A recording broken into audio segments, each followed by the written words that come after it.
টক মিষ্টি ঝাল কাঁচা আমের চিপস এইভাবে করে বানিয়ে দেখুন, খেয়ে তো অবাক হয়ে যাবেন। আর বানানো যেমন সহজ আর খেতেও দারুণ লাগে। নমস্কার বন্ধুরা, প্রতিমা কিচেন ভিলেজ ফুডের নতুন ভিডিওতে সকলকে স্বাগত জানিয়ে আজকে রেসিপিটা শুরু করছি। আর আজকে আমি আপনাদের সঙ্গে শেয়ার করব 5 মিনিটে টক ঝাল মিষ্টি কাঁচা আমের চিপস। শুনে হয়তো অনেকে অবাক হচ্ছেন কি কাঁচা আমের চিপস বানানো কিভাবে সম্ভব। তো আমি কিভাবে বানাচ্ছি বন্ধুরা, স্কিপ না করে পুরো ভিডিওটা দেখুন, তবে বিশ্বাস করতে পারবেন কি কতটা পারফেক্টভাবে কাঁচা আমের চিপস বানানো যায়। আর বানানো যেরকম সহজ, খেতেও দারুণ লাগে। চাইলে বেশি করে তৈরি করে রেখে মাস জুড়ে সংগ্রহণও করতে পারেন। তো চলুন সহজভাবে বানিয়ে দেখাবো। তো কিভাবে বানাচ্ছি বন্ধুরা, স্কিপ না করে পুরো ভিডিওটা দেখবেন। আশা করি আজকে রেসিপি দেখতে আপনাদেরকে ভীষণ ভালো লাগবে। আর যে সকল বন্ধুরা এখন পর্যন্ত চ্যানেলে নতুন হয়ে থাকলে প্লিজ চ্যানেলটিকে সাবস্ক্রাইব করে আমার পাশে থাকবেন। আর যারা যারা ফেসবুক পেজটাকে দেখছেন তারা পেজটাকে ফলো করে আমার পাশে থাকবেন। তাহলে বন্ধুরা কাঁচা আমের চিপসটা বানানো শুরু করি। কাঁচা আমের চিপসটা বানাবার জন্য এখানে 3টা নিয়ে নিয়েছি আমি কাঁচা আম। তো আপনারা যে যেরকম বানাবেন সে পরিমাণে নিয়ে নেবেন, আমটা কম বেশি। তো প্রথমে আমের খোসাটা ছাড়িয়ে নেব।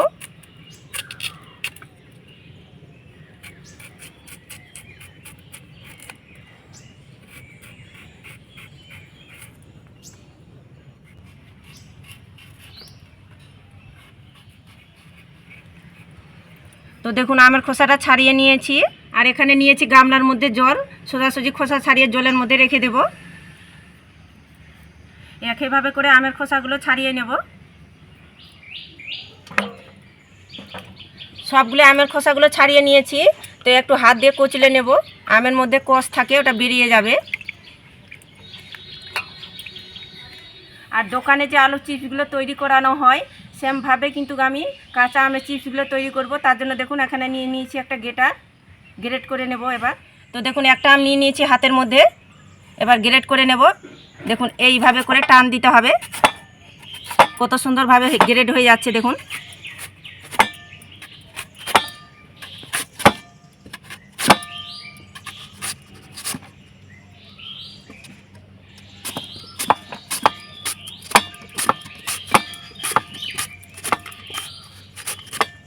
আর দেখতে দেখুন চিপসগুলো কত সুন্দর লাগছে।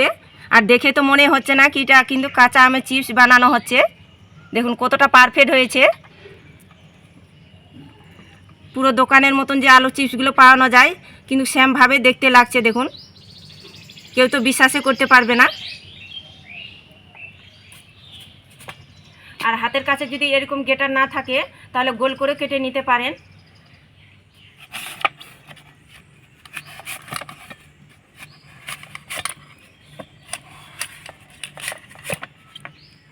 সবগুলো আম আমি চিপসের আকারে করে কেটে নিয়েছি। আর এইভাবে করে যদি কেটে নেওয়া যায় তাহলে চিপসগুলো দেখতেও ভালো লাগবে, কাঁচা আমের চিপসগুলো, আর খেতেও ভালো লাগবে। তো এখানে নিয়েছি আমি চিনিটা আমি হাফ বাটি নিয়েছি। তো আপনারা যে যেরকম মিষ্টি খেতে পছন্দ করেন, টক মিষ্টি, সে পরিমাণে দিয়ে দিবেন নিজেদের পছন্দ মতো করে, চিনিটা কম বেশি। আর দিয়ে দিব সামান্য একটু লবণ, আর দিয়ে দিব সামান্য একটু লাল লঙ্কার গুঁড়ো,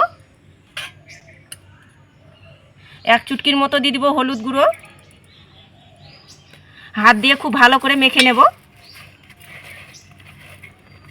নাড়তে নাড়তে দেখবেন চিনিটা গলে যাবে আর আমের মধ্যে কিন্তু ঢুকে যাবে, আর আমটার মধ্যে দেখবেন জল ছেড়ে দেবে। আর এইভাবে করে ভালো করে লাগিয়ে নিতে হবে। তো দেখুন খুব ভালো করে মেখে নিয়েছি।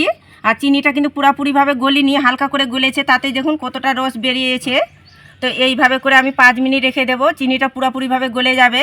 আর দেখবেন আমের মধ্যে জল ছেড়ে দেবে, আর আমটাও দেখবেন অনেকটাই নরম হয়ে যাবে। আর এদিকে 5 মিনিট রাখানো হয়ে গেছে। আর এখন দেখুন চিনিটা কিন্তু পুরোপুরিভাবে গলে গিয়েছে, আর আমের মধ্যে দেখুন কতটা জল ভাবটা বেরিয়েছে। আর আমগুলো দেখুন নরম হয়ে গেছে। এইভাবে করে ভাজ করছি, ভাজ হয়ে যাচ্ছে দেখুন। আর এখানে আমি একটা সুতির কাপড় নিয়েছি, এইভাবে করে বিছিয়ে দেব।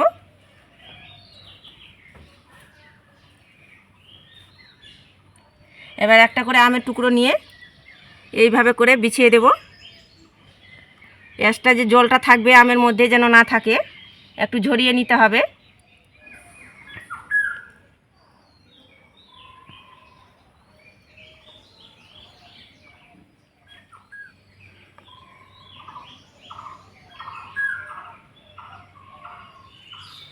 সব আমগুলো আমি কাপড়ের মধ্যে বিছিয়ে দিয়েছি।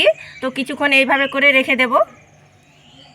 তো আমের মধ্যে যে জল ভাবটা ছিল তো কিছুক্ষণ আমি রেখে দিয়েছিলাম কাপড়ের মধ্যে, আর এখন কিন্তু জল ভাবটা নেই, এখন শুকনো হয়ে গেছে। তো দেখুন সুতির কাপড়টার মধ্যে আমি আমগুলো বিছিয়ে রেখে দিয়েছিলাম, আর এখন কিন্তু জল ভাবটা নেই, অতিরিক্ত যে জল ভাবটা থাকে ওটা কিন্তু নেই। তো একটা প্লেটের মধ্যে তুলে নেব।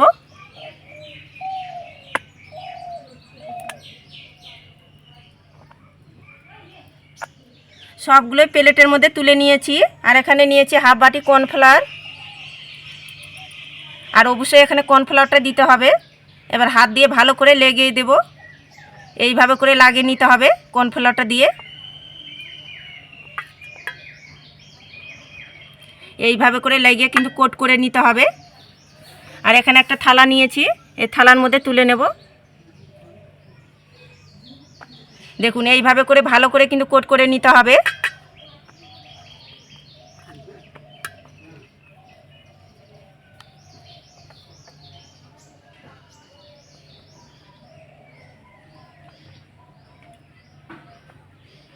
সবগুলো একইভাবে করে কর্নফ্লাওয়ারের মধ্যে কোট করে নিয়েছি। তো কাঁচা আমের চিপসগুলো ভাজার জন্য এদিকে উনুন ধরিয়ে কড়াইয়ের মধ্যে সাদা তেল গরম করে নিয়েছি, আর তেলটাকে ভালো করে গরম করে নিতে হবে। এবার ভেজে নেব, একে একে ছেড়ে দেব।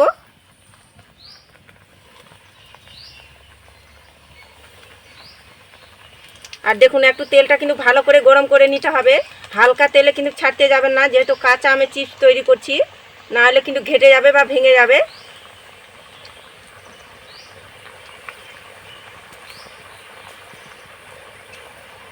খুব বেশি দেব না, অল্প করে দিয়ে ভেজে নেব। আর দেওয়ার সঙ্গে সঙ্গে কিন্তু নাড়াচাড়ানো করব না, হাই হিটে 1 মিনিটের মতো জাল করে নেব। 1 মিনিটের মতো জাল করে নিয়েছি হাই হিটে। তো এবার উল্টে পাল্টে দেব। আর দেওয়ার সঙ্গে সঙ্গে যদি নাড়াচাড়ানো করেন তাহলে আমগুলো ঘেটে যাবে আর গোটা গোটাও থাকবে না, আর কাঁচা আমের চিপসটা তৈরি করতে পারবেন না।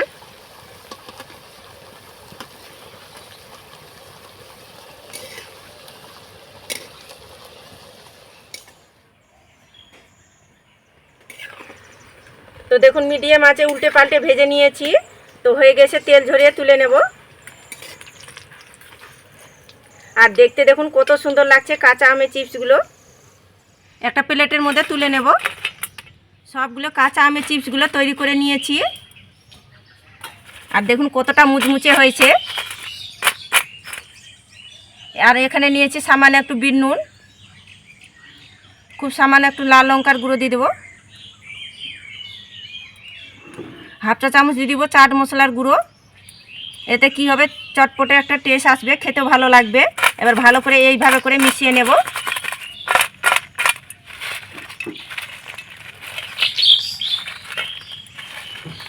কাঁচা আমের চিপসগুলো দেখুন কি দারুণ দেখতে লাগছে। তো দেখুন মশলাটা দিয়ে ভালো করে নাড়াচাড়া করে মিশিয়ে নিয়েছি, আর দেখতে দেখুন এখন কত লোভনীয় লাগছে। এইভাবে করে কাঁচা আমের চিপস বানিয়ে যদি কাউকে খাওয়ানো যায়, সে খেয়ে তো বিশ্বাসই করতে পারবে না কি এটা কাঁচা আমের চিপস বানানো হয়েছে। বানানো যেরকম সহজ আর খেতেও দারুণ লাগে। এইভাবে করে গরম গরম ভাতের সঙ্গে তো দারুণ লাগে খেতে, কোনো কথাই নেই। চাইলে বেশি করে এইভাবে করে তৈরি করে কাচের ব্যামের মধ্যে রেখে দেবেন, মাছ জুড়ে সংগ্রহণ করতে পারেন, দারুণ লাগে খেতে। আর একটা ভেঙেও দেখাচ্ছি কতটা মুচমুচে হয়েছে। এই দেখুন কতটা মুচমুচে হয়েছে, দারুণ লাগে খেতে। না বানিয়ে খেলে বিশ্বাসই করতে পারবেন না। দেখুন কতটা পারফেক্ট হয়েছে কাঁচা আমের চিপসগুলো। একবার শুধু এইভাবে করে বানিয়ে খেয়ে দেখুন, গ্যারান্টি দিয়ে বলতে পারি মুখে স্বাদ কিন্তু লেগে থাকবে, দারুণ লাগে খেতে। তো দেখলেন তো কাঁচা আমের চিপসটা বানানো কত সহজ। তো আপনারা কাঁচা আম থাকতে থাকতে ঝটপট আমার মতন করে তৈরি করে একবার হলো দেখবেন, আর খেয়ে কেমন লাগলো তো অবশ্যই কমেন্ট করে বলবেন। আর আজকের রেসিপি কেমন লেগেছে তো প্রতিদিনের মতন অবশ্যই কমেন্ট করে বলবেন, আর ভালো লাগলে একটা লাইক করে বন্ধুদের সঙ্গে ভিডিওটা শেয়ার করবেন। তো ভিডিওটা এখানে শেষ করছি, দেখা হচ্ছে আবার নতুন কোনো রেসিপির সঙ্গে।